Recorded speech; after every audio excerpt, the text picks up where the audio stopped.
Welcome to another video on waves. Now, I would like you to be very patient with these aspects. Now, follow me. Now, don't forget that waves, or let me even say wave, is a disturbance that travels through a medium and transfer energy from one place to another without causing any permanent displacement of the medium. That is the definition of wave. That is, wave is a medium, is a disturbance, so disturbs. I will explain more. That travels through a medium and transfer energy from one place to another without causing any permanent displacement of the medium. Now that is what we know as wave. Now we have types of waves. Now the first category is when you are defining waves in terms of direction, or when you are classifying waves in terms of direction. Now what is waves in terms of direction? We have two types of waves in terms of direction. We have the transverse wave and we have the longitudinal wave. The transverse waves and we have the longitudinal waves. Now these are waves in terms of direction. Now what is transverse wave? Let us go. Now the transverse waves, or let me even say, a wave is transverse if the direction of the wave is perpendicular to the direction of the disturbance. When the direction of the wave is perpendicular to the direction of the disturbance, then we'll call it transverse. But it is longitudinal if the direction of the wave is parallel to the direction of the disturbance. Now, let me explain. We can have the example of the transverse wave. Transverse wave. Now, so the example of a perpendicular wave. You can have wave on the string, or wave on a rope. We can have a water wave. Now, for longitudinal wave, we can have a sound wave as example of a longitudinal wave. Now, what are we talking about? Now, if you are talking about transverse wave, and at the same time, I can say that all electromagnetic waves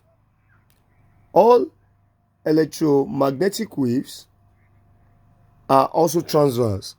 So I'm giving three examples under the transverse wave: the string or the wave on the rope, the water wave, and all electromagnetic waves. I can say they are also transverse. But the only example I'll be giving under the longitudinal wave is the sound waves. Now, let me explain. Now, if you are talking about the wave on the rope or wave on the string, imagine there is a pole here. If there's a pole here, and there's a man there standing, the man that is standing here now is trying to flick this rope. Flicking this rope, you observe that when the man tries to flick the rope will be going like this, will be moving like this, will be moving like this. But don't forget that the man that is flicking the rope is flicking it like vertically. Now the direction of the disturbance here is going up, down, but the wave is going horizontally.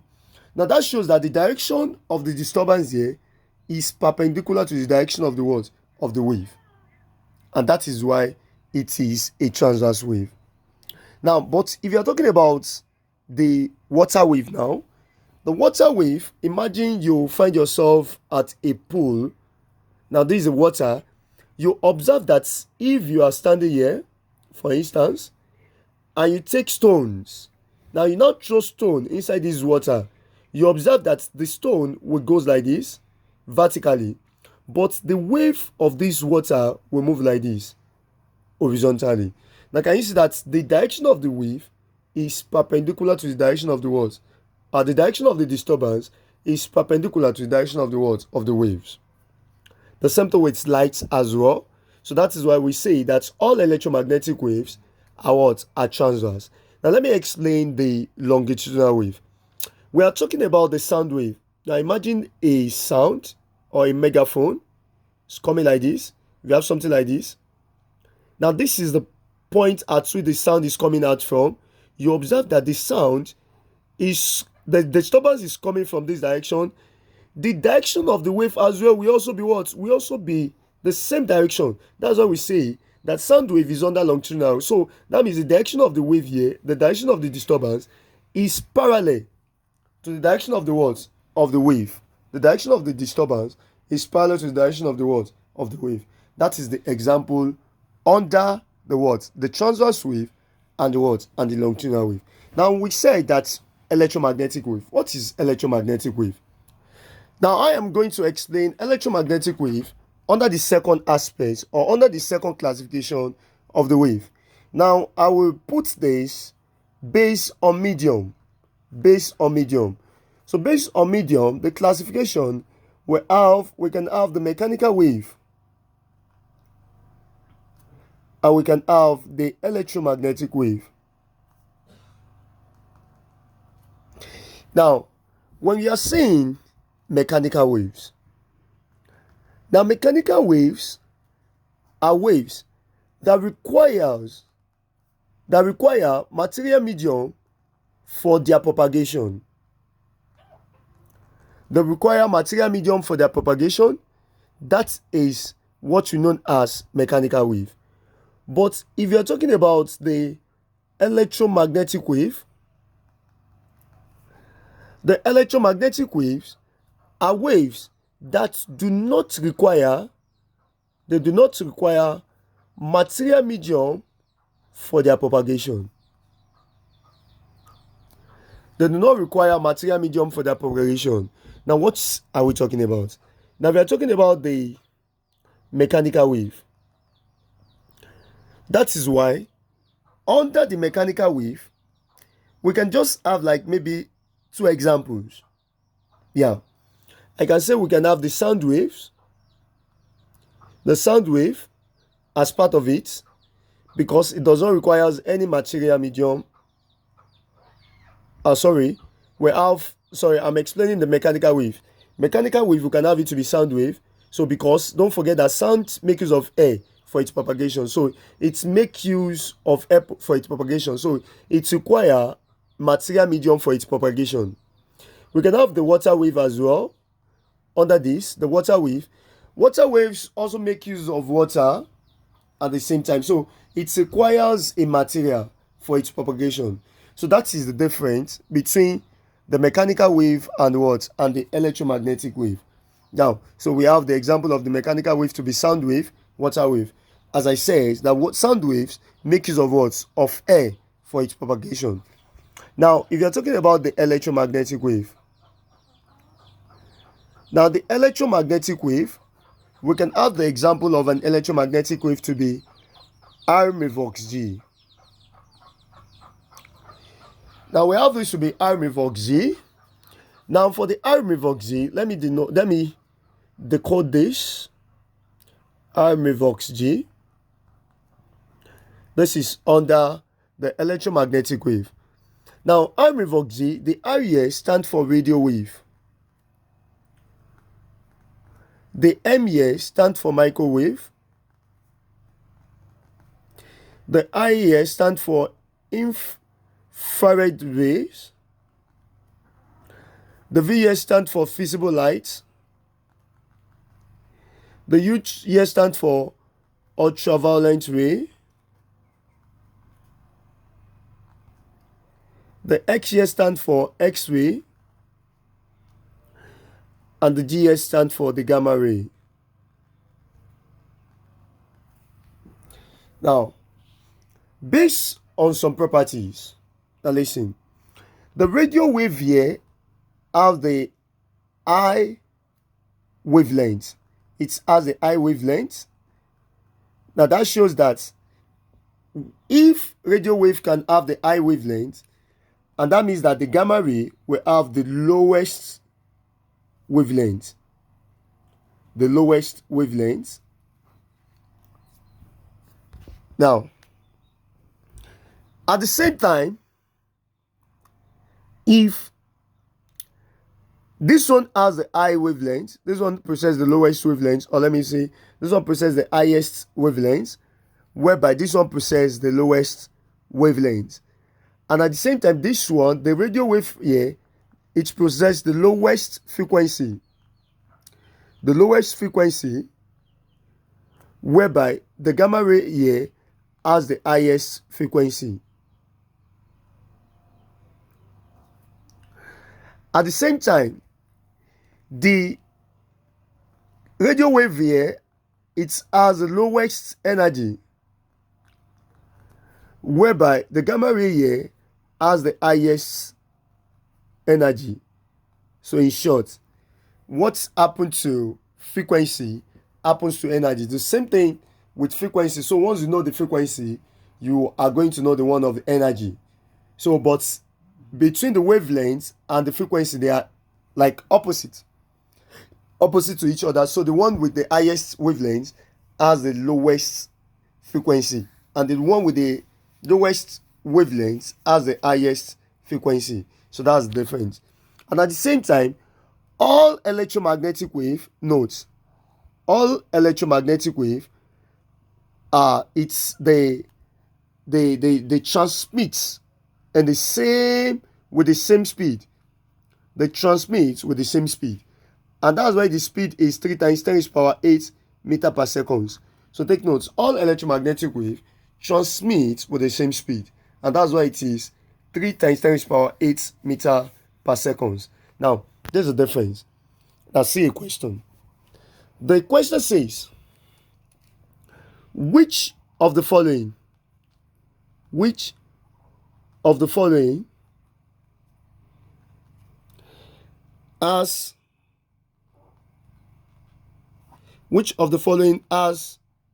the lowest frequency? Which of the following has the lowest frequency? Now this is the question. Option A says, they are talking about the lowest frequency. Option A says the microwave. Option B says the X-ray. Option C, you have the visible light. And option D, none. Now, I believe some people will say none, because what they have here did not see it there. Because I said the radio wave processes the lowest frequency. Yes, it processes the lowest frequency according to all electromagnetic waves that we have. But since you are limited to the options here, now you are limited to options here, you are going to walk along the options given to you. Now, what am I saying? Now, see, this is microwave here. You have the X-ray here, and you have the visible light here. Now, if you check very well, I told that the radio wave has the lowest frequency. That shows that after the radio wave, the one that is still low is what? Is microwave. After microwave, the one that is low is what? Is infrared ray. You understand? So that is the order. This is order. You should understand that. So that means, since there is no radio wave in this, then we are going to pick the one with the lowest frequency as well, to be called what? To be microwave. So the answer here is microwave. So that is how to answer the objective questions. Now, the third aspect of the classification, I'm going to have this based on motion. Based on motion, I'm going to divide the waves into progressive and stationary. Progressive and stationary. Now, when you are talking about the progressive wave and stationary wave, now I can say that transverse wave, they are progressive, like they moves. Now that is why they undergo a direction. Even the transverse wave, longitudinal wave, they are what? They are progressive. Like they are what? They are in motion. But stationary waves are waves that are stationed, like they are at a what? At a particular point. Yes. I've explained the transverse wave, the longitudinal wave, yes, etc. Don't forget, I told you that all electromagnetic waves are transverse. Now, the stationary wave, let me quickly make some examples under this stationary wave. Now, stationary wave is produced as the result of the interference of two waves, or as the result of interference of two identical waves, yes. Now, most especially when they are traveling in opposite direction. Now, what am I talking about? Now, if you are saying transverse wave, if you have a wave like this and you have another wave traveling in opposite direction, let's say there's one here, there's one here. Now, I told that the stationary wave is the interference of what? Of two identical waves traveling in what? In opposite direction. So one may be going to the positive axis and one coming to the what? To the negative x axis. Then when they interfere, they must be identical in the sense that they have the same energy. And since they have the same energy, so they stop each other to be stationed. And that is why another name for the stationary wave can be called standing waves. It can be called standing waves. Now, under this aspect, we'll be looking at some examples. Now, examples like the node, antinode. Now, if you're talking about node here, node is simply where we have no movement at all. Where we have no movement. And we have what is known as antinode. Antinode is where we have the movement. That's different between node and what? And in short, we can say that node is where we have zero amplitude. Let me use this. Zero amplitude. And we say the antinode is where we have the maximum amplitude. Zero amplitude and maximum amplitude. Don't forget that this is an amplitude here. Now that shows that this point here can be called an antinode. And there is zero amplitude here, so this place can be called what? Node. So that means if I should take it well, this can also be another antinode. We have here to be node. Antinode as well. This can also be antinode. We have here to be what? To be node. This place as well can be node. This place we have it to be antinode. So maximum this amplitude. This place as well we have antinode. But here we have what? We have node. Now, where I'm going is this. If you check very well, we have what you know as wavelengths. I'm still coming to that. Wavelengths is the distance between two successive crests or two successive troughs. Now, let me quickly come back. I will come back to this aspect. Let me explain some properties, or let me say some things about wave. Now, let us see. Most especially transverse wave. I'm coming back to this. Now, let us see for the transverse wave. Now, on the transverse wave,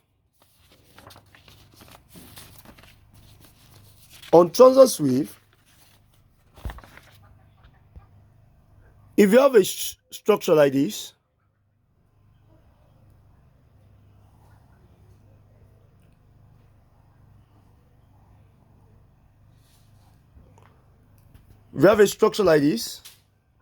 let's see.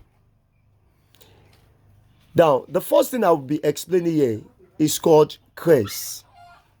Now, what is crest? Crest is the highest point of the transverse wave. Now, the highest point I mean is this. This point here, this is the highest point.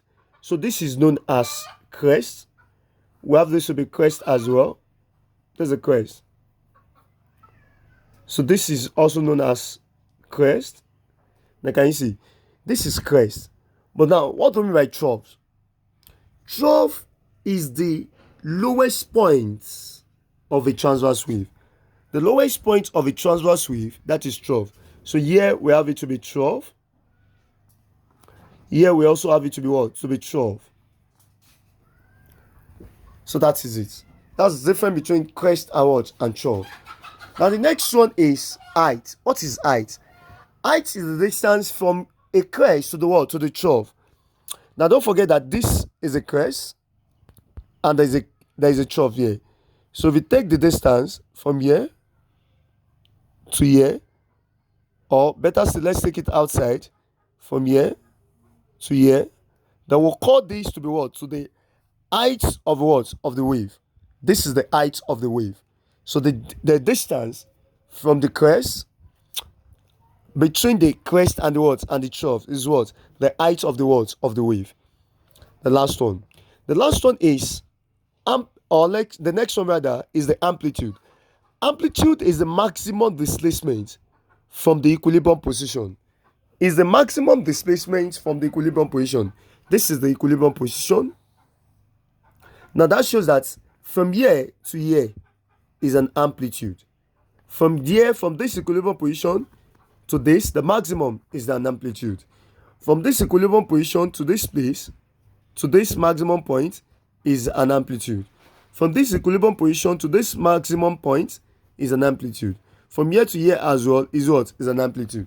So the amplitude is the maximum displacement from the equilibrium position. And the next one. The next one is the wave front. Wave front is the surface over which the disturbance has the same phase at all points. That's what we mean by the wave front. And next one we have is the wavelength. The wavelength is the distance between two successive troughs or two successive crests. I told you this is a crest, this is a crest. Now the distance from this crest to the another crest here is called the wavelength.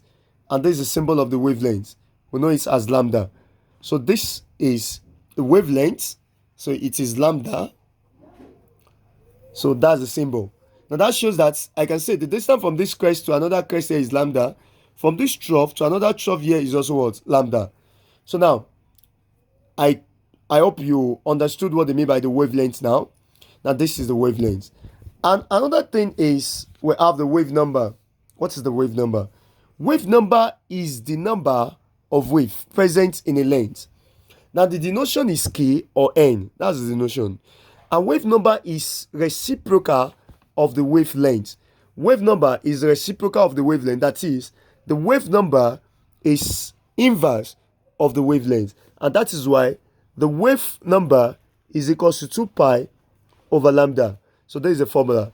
Wave number is 2 pi over lambda. So it is reciprocal of the wavelength. Wave number is reciprocal of the wavelength. Now, what's the mean by it? The other one we have what is known as damping. Now, damping is the situation in which amplitude of a wave motion drops until it comes to rest. Now, what do I mean by damping?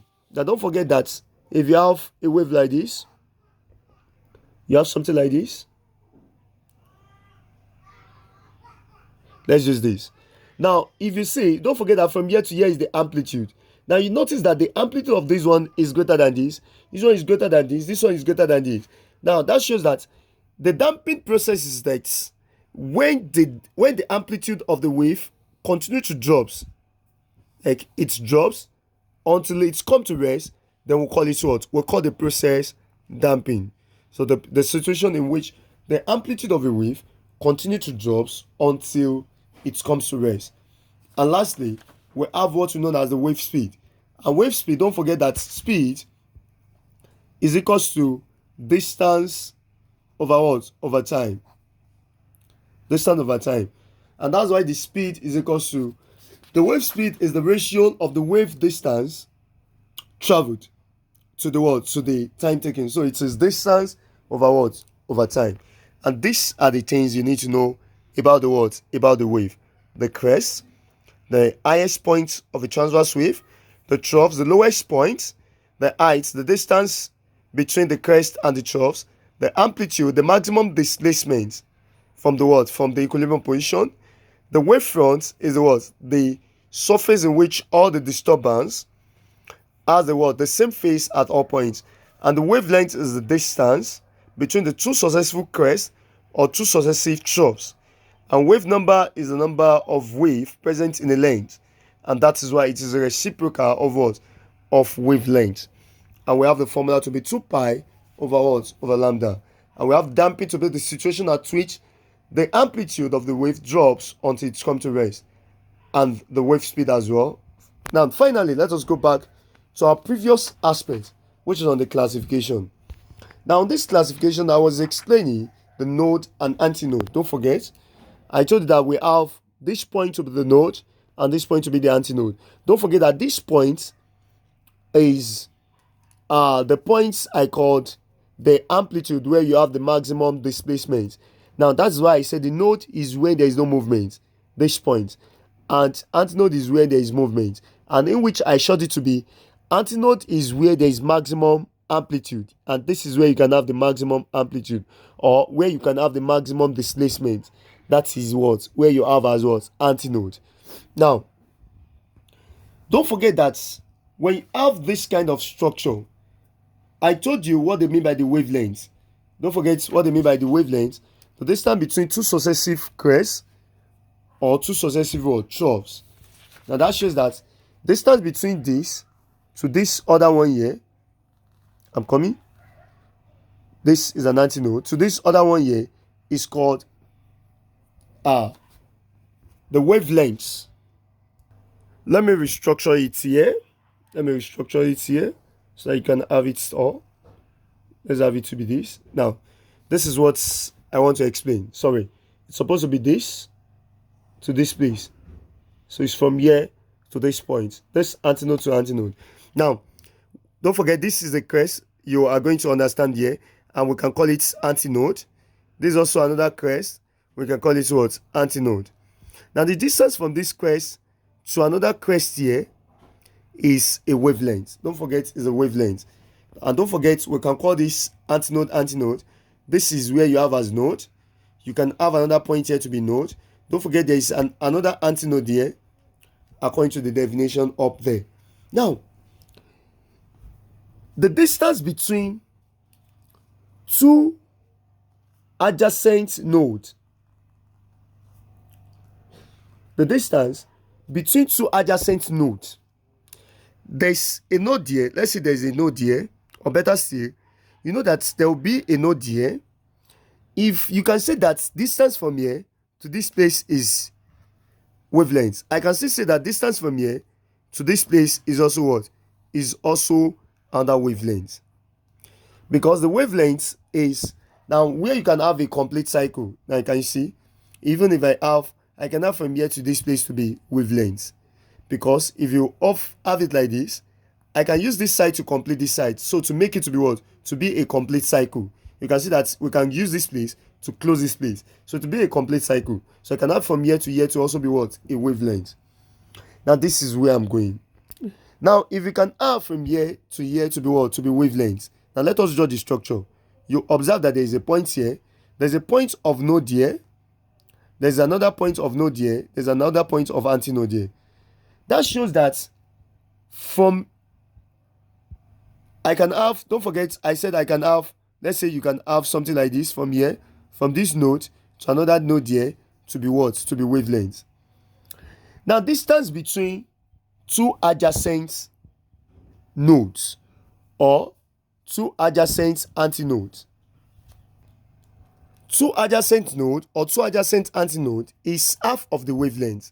So you can have it to be wavelength over 2. What am I talking about? If you have, there's an antinode here to another antinode that is here. Look at this. From this antinode to another antinode here is lambda over 2. Because don't forget that from here to here is wavelength, is lambda rather. Now if you have from here to be lambda, now the only half of this side is this place. So from this antinode to another antinode here is lambda over 2. So we have this side to be lambda over 2, and this side to also be lambda over 2. Because from here to this place is what? Is lambda. So from here, the half of this side will now be what? Will now be this side. And what is at this side is what? Antinode. And that shows that from this antinode to another adjacent antinode is lambda over 2. From this antinode to another adjacent antinode is also lambda over 2. The same thing applicable to node. If I have from here to here to be node, and that is wavelength. And don't forget that there's an antinode here, there's a node here, there's also an antinode here. You believe with me that if you have from here to here to be wavelength, the half of this circle is this place. And if you have it from here, that shows that the distance from here to here is wavelength, and that shows that this side will be lambda over 2, and this side will also be lambda over 2. And that shows the distance between the node to the adjacent node here is what? Is lambda over 2. Another thing with this node to what? To this node is what? Lambda over 2. Now, if you observe this very well, if you can say that this side is lambda over 2 and this side is lambda over 2, that shows that each of this side will be lambda over 4, lambda over 4. This also be lambda over 4, and this side will also be lambda over 4. Because if you should estimate them together, lambda over 4 plus this. So if you estimate the 4 together to give us 1 lambda, and this same thing with this one, lambda over 2 plus lambda over 2 will also give us 1 lambda. So which is lambda. So that is the example. The same thing with this. We can have the half of this from this node to this place. We have this to be lambda over 2. This side as well to be lambda over 2. And I can have each of this side. Lambda over 2 divided by 2 box that is here will be lambda over 4. So we have this side to be lambda over 4. This side as well lambda over 4. This box as well lambda over 4. This side as well to be lambda over 4. So if you estimate them together, it will give you 1. This is under the classification of wave. Now we can move from the classification of wave to the properties of wave. Now what are the properties of wave? Properties of wave. Now we have the properties to be R squared deep. Now what do we mean by R squared deep? The R squared deep, that will mean we have the first R to be reflection. We have the second R to be refraction. We have the third one, D, which is diffraction. We have the I to be interference.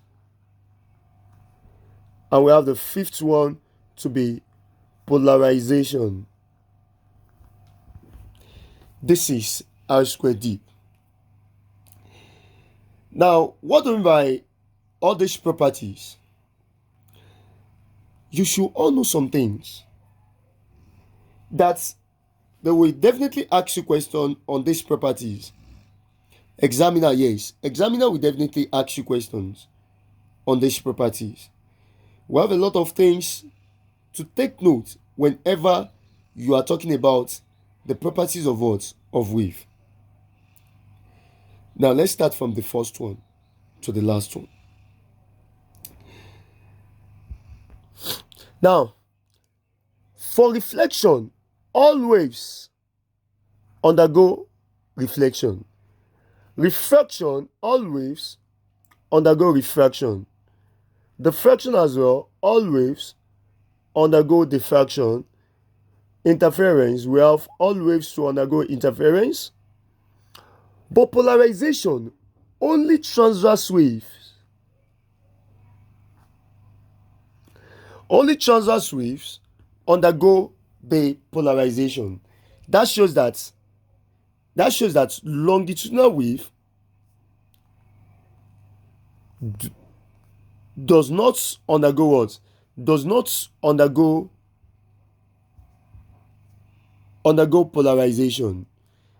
And don't forget, when I explain the difference in the transverse and the what? And longitudinal wave, let us recollect. Now I told you that transverse wave is the wave on the string, water wave, and all electromagnetic wave. And don't forget that all electromagnetic wave, they are R mvox G. That shows that wave on the string, water wave, radio wave, microwave, infrared wave, visible light, ultraviolet ray, X-ray, and gamma ray, they are all transverse wave, and they undergo polarization. But the example of the one that does not undergo polarization is the sound wave, and that is why only sound wave do not have the complete properties of this. So sound wave undergoes this remaining four, but does not undergo the polarization. Now let me explain this aspect and I will end this class. Now let me explain one after the other. Now what is reflection? Now reflection, as it implies, reflection. Now reflection means the sending back of the wave. It means the sending back of the wave when they observe or when they encounter obstacles. When they encounter obstacles, there's a tendency for the wave to move back or to change the direction backward. Now, for instance, let me use the reflection of light. Now, the reflection of light, if the light is coming like this, we call where maybe there is a bulb. If there is a bulb here, and the bulb incidents the light on this, we call this incident wave. If it is for the light, we call it the incident ray. Now it goes like this, and when it observes these obstacles, it's not reflected to this direction or to any direction, and the properties at which this wave, so we call this the incident. We call this the incident wave, and this is known as the reflected wave. So because reflection is is the sending back of the of the wave when it's observed the obstacles. Are we all together? And that is why the process is called reflection. It is called reflection. And number two is refraction. Refraction. Now refraction, I can call refraction to be redirection of a wave. Redirection of a wave as it passes from one medium to another. From one medium to another. So I can say that refraction is what? The redirection. And what am I talking about? Now, let me still use the one of the lights as well. Now let's use the prism. Let's use the prism. Or let's use a simple phenomenon. A simple phenomenon. Now if you have something like this, when you have something like this, now you observe that if you have an object here to be placed like this, then if there is redirection, maybe it goes like this, then this is what we call refraction. So the refraction, in a simple sense, if you can observe this. If you have a glass water, just take a glass water. If there's a water here, then insert maybe pencil inside this place. When you insert pencil here, what will happen is that the pencil that you observe on the norms is supposed to go like this. The pencil is standing like this on the norms, but if you observe it, you are using a glass to observe this, like a glass cup. Now if you're using a glass cup, the water is filled here, you can perform this. Now if you insert the pencil like this, it will be observed that the pencil is like this if you're observing it. And this process is what we know as refraction. So refraction is redirection. It's supposed to move like this, but it's redirected to this aspect. Redirection of the wave as it passes from one medium to another. The pencil is coming from air inside water, and this as well from air to the prism, to a solid particle. So that is why we have the process called refraction. Now let me explain the next one. The next one is diffraction. Now what is diffraction?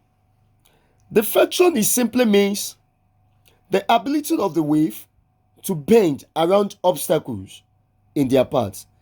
the ability of the wave to bend around obstacles in their path. So that is number 3, which is diffraction. Ability of the wave to bend around obstacles in their path. Now let me explain this.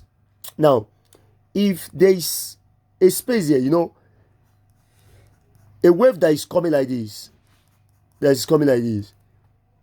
Now see, let's see, there's a wave coming like this. Now in this aspect, let me use something like, I said all waves undergo diffraction. Yes, I told you that all waves undergo diffraction. In this example, I will change the example. The first example I explained under reflection, I use light.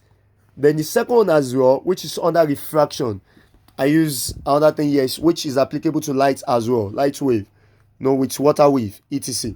Now, but here, imagine these waves coming like this. I will use sound wave here, like this. The waves coming like this, and it wants to enter this space. The wave is going like this. Now, if the waves, now this is an obstacle here. In these obstacles, the ability of the wave, now if this wave pass through this place, it will not be straight again. It will not bend. Now it will be bent. Now the ability of the wave to bend around these obstacles is what we know as diffraction. So diffraction is simply the process in which the wave has the ability to what? To bend around obstacles in their what? In their path, or let me say in their way. So, and that is the process I explain here. So the wave that is coming like this can have the ability to what? To bend after they observe the obstacles here. And that's the process we call diffraction. Now, after diffraction, I will explain what they mean by the interference. Now, what is interference?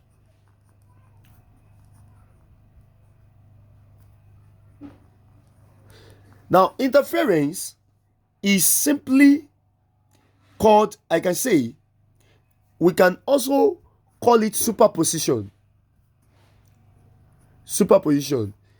Now, interference is simply the superposition of two or more waves. Now, if two waves are produced, let me use a megaphone. Now, let's say a megaphone, a sound is coming like this. The sound is coming like this. The sound is coming like this. Now, another source of sound is coming like this. Now you can see that here there is an interference. There is superposition of what? Of waves here. So when waves interfere like this, like superposition, then it is called interference. So interference is the superposition of two or more waves. That is the process called the interference. Now, though we can say that interference is the same thing as superposition, but I can still say that there's a difference between the interference and superposition. Now, the reason is because interference, I can say, it happens in the same frequency. Interference is of the same frequency, but superposition is of different frequencies. But they are synonymous.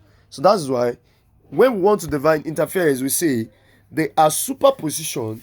That is, it is superposition of two or more waves. That's the meaning of interference.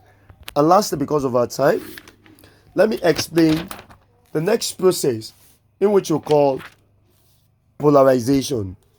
Now, don't forget that the polarization method, let me explain this here. Number 5, polarization. I told you that the polarization only applicable to the what? To the transverse wave. And what are the examples of the transverse wave? Don't forget the wave on the string or the wave on the rope. We have the water wave. We have the Armavox G. That is all what? All electromagnetic wave. They are transverse wave. Now the other part that is not part is the what? The sound wave, which is longitudinal. Now what is polarization? Polarization is the expression of the orientation of the lines of electric flux in an electromagnetic field. Again, polarization is the expression of the orientation of the lines of electric flux in an electromagnetic field. Now that's what they mean by polarization. Now I will explain this by using something different. Now let me explain this using this. Now observe this. This is the first one. If you have something like this, let's say this is we have, the wave, we have the, let's say the wave on the string. That's why it is applicable to the transverse wave. Wave on the string, with the way I explained this initially. Now I told you the person flicking the rope will definitely be moving vertically, but the wave energy will be going what? Horizontally. So it's going horizontally. So that's why. Now let's say, so that means we can have the horizontal aspect and the vertical aspect. Let's talk about the vertical oscillating wave here. Vertical oscillating wave. Yeah. Now, if you're saying that this, let's say you have something like this. This is the vertical. Now, let's say the horizontal aspects now. The horizontal, the horizontal, what I mean by horizontal, vertical is like this. Vertical is like this. But horizontal is like this. Now, let's say this is the x-axis. You have something like this. This is the x-axis. This is the x. The horizontal, let it look like that. I'm not good in drawing. Now, this is the x-axis, the x component, but this is the what? The y-axis. You know what I mean? Now, let's say the difference. Now, you observe that we have the process by which an unpolarized, let me use a light wave as an example now. The process by which an unpolarized wave is being polarized, and that is the process called polarization. Now, what is that? Let me explain in details. Now, let's say there is something here. There's something here. Let's say this is the wave. Now, see the wave that is going like this vertically. You observe that the wave that is going vertically like this, if it comes to this point, it can enter, like it can be transmitted easily, because you can see that the space that is here is also vertical compared to this. But what if this one that is coming horizontally like this, the one that is coming horizontally like this, and will now place a roll there which is vertical. Now you can see that this is a vertical way here, but the wave here is coming horizontally. Now it cannot enter here because what is here is what is vertical, is not horizontal. So it cannot enter because this one is horizontal oscillating wave, but this one is what? This one is vertical, so it can enter like this. The only reason for this one to enter this place is that we should turn this, we should just turn it. So when we turn it, it will make this what? To enter this place. Now that shows that if you now have the combination of this wave, of this line, we'll call this electromagnetic. Now for this, if you have this to be electromagnetic field, if this is the field, now if it wants to enter into this aspect, now we call this thing theta. Let me now combine the two together. Now imagine you have the combination of the two together like this. You have something like this. You have another one like this. But don't forget, we have it to be horizontal and the what? And the vertical. Now let's say you now have the theta like this, but the theta will be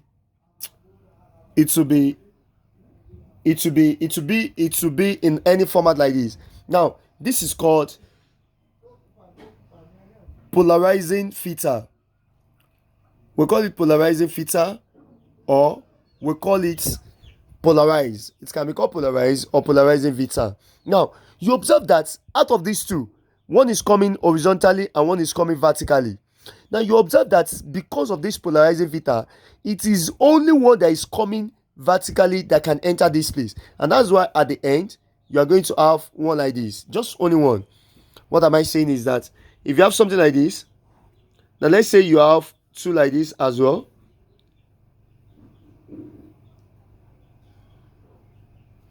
You have two like this. Now you now have the polarizing theta in this format. Now you now observe that because of this polarizing filter is in horizontal like this, it is only one that is horizontal that can what? That can enter or that can pass through this place.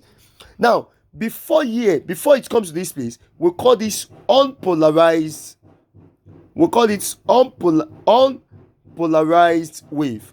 Unpolarized wave. So the process by which this unpolarized wave is being polarized, you can see there is a mixture here. But after this, it's only contain one through this what? Through this polarizing filter. Now, the process by which unpolarized wave is being polarized is what you know as polarization. So it can either be in vertical or what? Horizontal. But don't forget, both the horizontal and the vertical component of this, it can only allow one. It is only one that can what? That can enter. So if it is vertical like this, then the only one that will enter through this space is the vertical one that is coming in what? In the vertical component like this. Yes, but at this place as well, the only one that can enter here is the one that is what? That is horizontal. So through either the two, the after the unpolarized waves here is being polarized. That is, it remains only one. That it is called polarization. Now, so far so good. We've been able to cover the classification of the wave. We've been able to cover the properties of the wave. And we've been able to cover the wave diagram, the node, antinode, etc. Now, let us go back to the aspects of the antinode. Don't forget, I explained what they mean by node and antinode here the other time. Now, let me give you some things here, because they can be talking about the pipe, for instance. Now, if you're talking about the pipe, or let me even say air column, for instance, the air column. Now, this happens when we are talking about the stationary wave, that is the standing wave. Now, the way I can say that the standing wave can be set up in the what? In the air, through the middle of the what? Of the pipe. And this happens because of the what? Of the resonance. So now when you are talking about the pipe, now we have two types of pipe. We can have the open pipe and we have the closed pipe. The open pipe and the closed pipe. Now, what is the open pipe and what is the closed pipe? Now, the open pipe is when you have something like this. Now, can you see? You have something like this. Let me use this. And I have something like this. Now, this is an open pipe. You can see that both sides are what? Are open. But if you are talking about the closed pipe, now can you see? Now, if you observe this very well, this is a closed pipe, but this is what? Is open pipe. Now, that is the difference between the open pipe and the what? And the closed pipe. Or let me say, the open end and the closed end. So there is a closed end here, and there is what? There's what? There's a closed end here, and there's what? There's an open end here. Even this closed end, you can have something like this. You know, that's the difference. Now let us see. You can have another one to be like this. Both can be like this. You can have something like this. You can have something like this. And don't forget that according to the explanation of the node and antinode I explained to you, where at the middle here is the word? The node. So this is node. This is an antinode. Don't forget. This is node. This is an antinode. Don't forget. At this place as well, this is node. This is an antinode. This is node. This is an antinode. Don't forget. Now, we now have some formulas that you need to know. Now, let's use this pattern for example.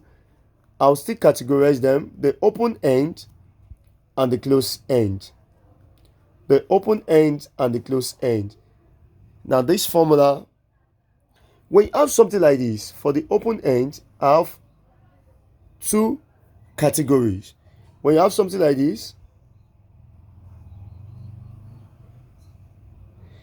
Now you observe that this one is from an antinode here to an adjacent antinode, and I told you that that will be lambda over what? Over 2. And this is the first harmonic. This is the first harmonic. From an antinode to what? To another antinode. If you check it very well. From an antinode here to another antinode. Yes, if you check the structure here. You check the structure here. If you check the structure here. Okay, let me use this one. But I told you from here to here is antinode to antinode. But there is another antinode here. Let's see. Now let us see. If you observe what I have here is like this. Or yeah, it's like this. Something like this. So it has not reached another antinode that is here. So it is just from here to what? To here. So that's the adjacent antinodes. So and that will be what? That will be lambda over what? Over 2. Adjacent antinode. That will be lambda over 2. Now if you have, according to the previous one, now the case 2. If you have something like this, if you have, let's say you have something like this, I have one like this. Yeah. As you can see, that this will be what? Will be 2 over 2 lambda. Second harmonic. 2 over 2 lambda. This is second harmonic. So we have it to be 2 over 2 lambda, which is, we call it second harmonic. Second harmonic. 2 over 2, which can also be what? It can also be equal to what? Lambda. Why? Now if you check it very well, we have it to be, this place is an antinode. We have an